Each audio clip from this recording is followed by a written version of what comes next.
Afternoon, fifth graders. This is Mrs. Weaver here with your weekly reading lesson.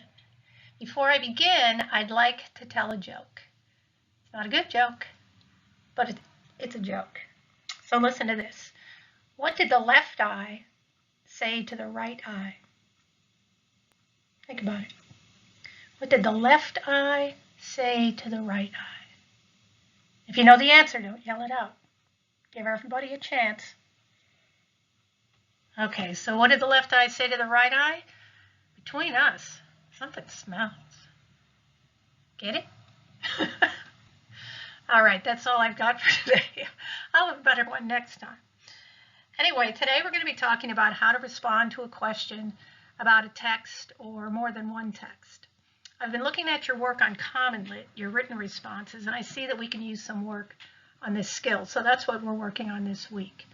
I want you to think about for a minute, what does a complete and thoughtful response to reading look like?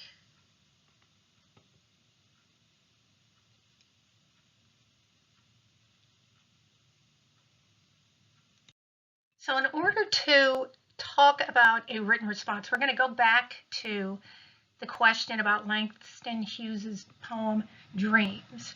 I want you to reread the poem silently, or you can read it out loud in your best poet's voice. I wish I could hear you.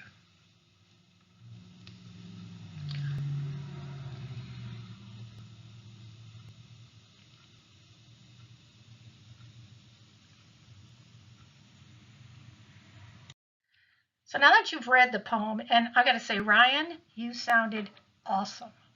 Let's take a look at the question. What does the poet mean when he compares a life without dreams to a broken-winged bird, line 3, and a barren field, line 7? So after I've read the question, I'm going to reread the poem. Yes, Dominic, we're going to read it again. Now I want to think about the general feeling I get. Is it happy? Is it sad? It feels pretty sad to me, actually, mentioning broken wings and dying. But what do you think?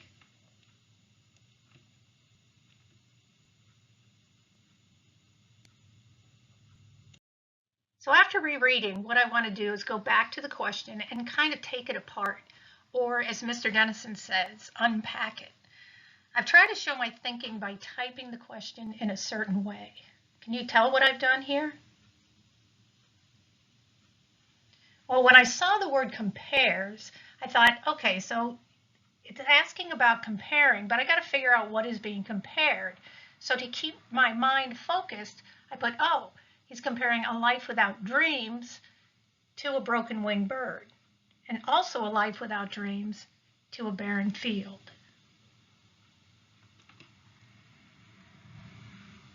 So what I'm trying to figure out is, what is the author saying about a life without dreams?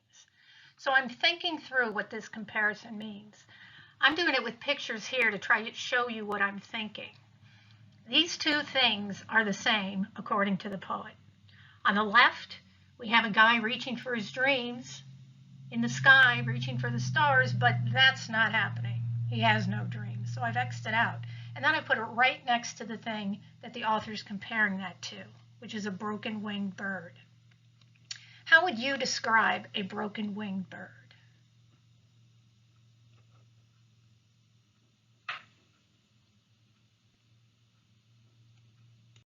Okay, so here's my thinking. When I think of a broken-winged bird, I think of something that's helpless, hopeless, sad. It's definitely vulnerable to prey, and it's not fulfilling its purpose in life. It's not flying, which is what birds do. And this is what the author is saying about a life without dreams. They're the same thing. Then this leads me to thinking that a life with dreams is a bird that can fly. If life without dreams is a bird that can't fly, kind of leads me to that conclusion. How would you describe a bird that can fly?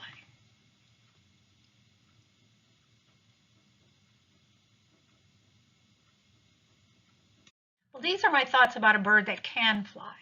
I see it as free, as soaring. It's doing what it's meant to do. It's happy. It's fulfilling its purpose. So that's what I'm thinking the author thinks is a life with dreams. I think I'm starting to get an idea of what the poet is trying to get across. Are you?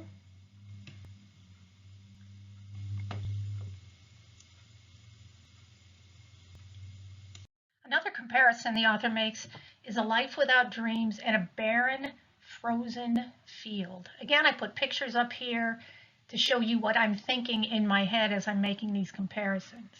How would you describe this field?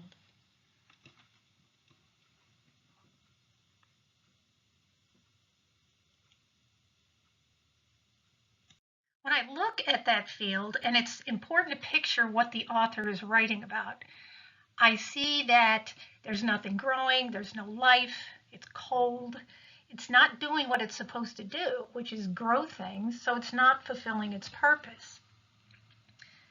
What do you think a life with dreams would look like if this is what a life without dreams looks like?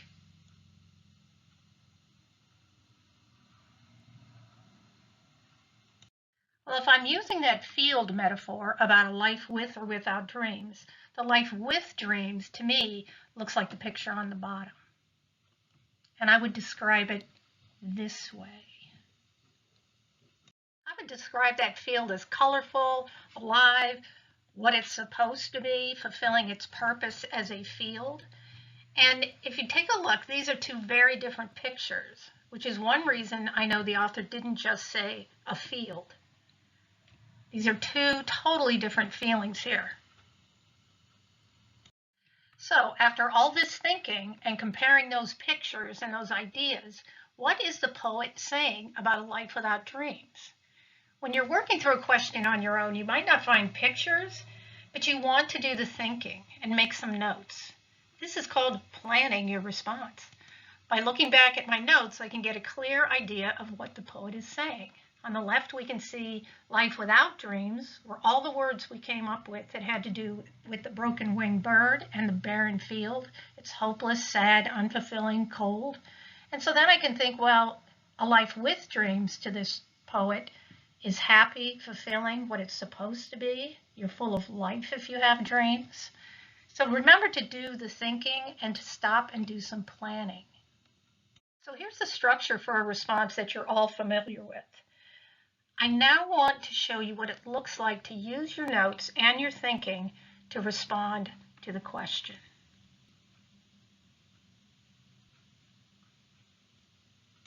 To answer this particular question, we need to start with the big idea.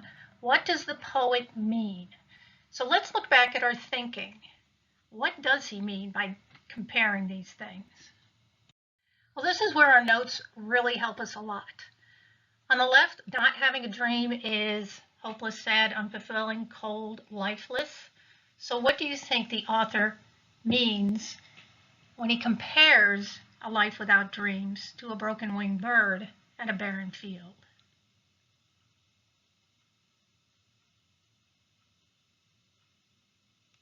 All right, you got it.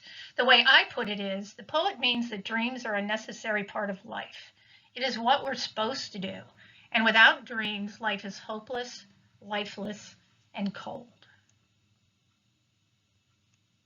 Okay, now for our evidence. We're kind of lucky because the question basically gives us our evidence. Think about it. What does the author say to make us think that life without dreams is hopeless, lifeless, and cold? How does the author do that?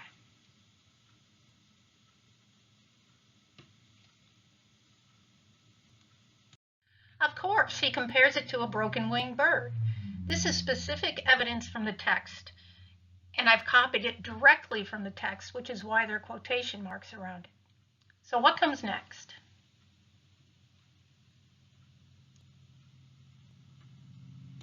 Yes, the most underused part of our structure. Explain how your evidence supports your answer.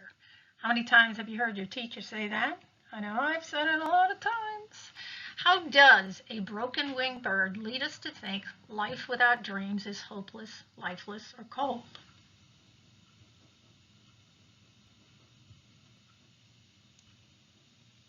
So this is an another way. Our thinking ahead and our taking notes and planning can really help us out.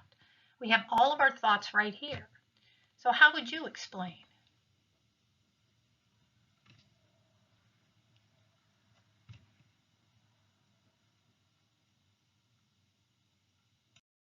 Okay, so this is what I came up with. This is not the only way to explain it, and it could include more detail, but these 3 sentences do the trick.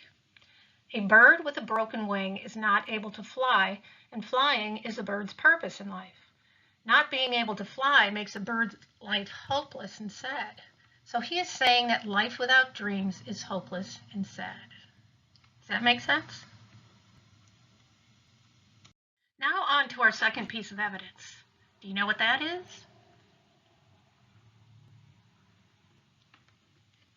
Of course you do. It was also in the question. The poet also compares a life without dreams to a barren field.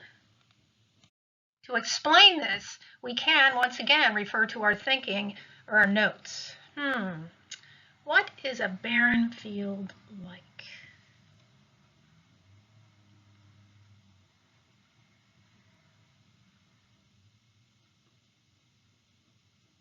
Yep, here it is. These are our notes, and this is from our planning. So how would you explain this evidence?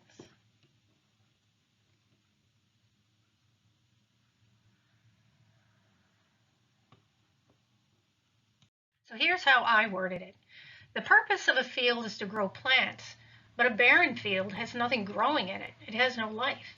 The poet also says it's frozen. Life without dreams is the same way, lifeless and cold. Finally, we need to wrap it up already. All we'll do is write a sentence restating our answer. Doing this can really help you see that you're staying on track and that you haven't wandered off onto some other topic. So what sentence would you write?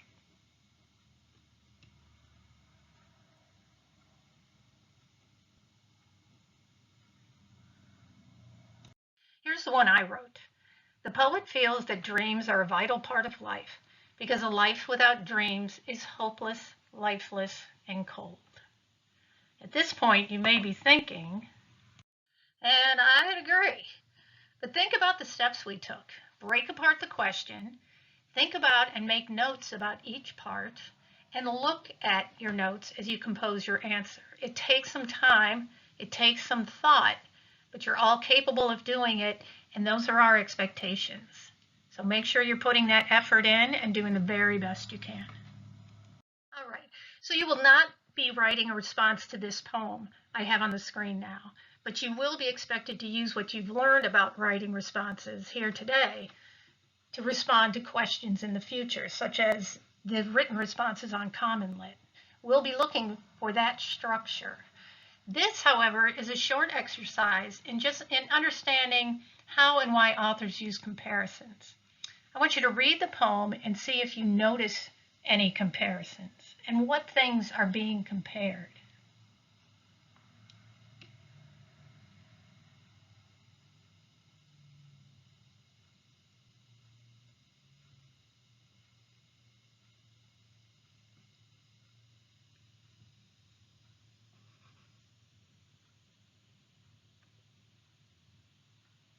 The next page in your It's Learning path in this lesson is going to have the poem so that you can see it. It's also going to have this chart. You're not going to be writing in this chart, but you can use it as a guide to record your comparisons. Notice what I've done in the example. The first column says a line from the poem. So you're going to choose a line or a phrase from the poem. I've chosen with a broken glass grin. Then in the next column, you're going to identify the 2 things that are being compared.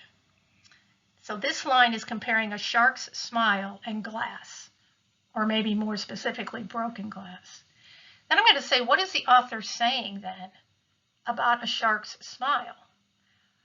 Well, what I think the author is saying is that the shark's teeth are shiny and they're pointy and they're sharp. Okay? So now off you go to the next page and record your own examples. You'll need 3 of them. And there's some good ones in the poem. Happy reading.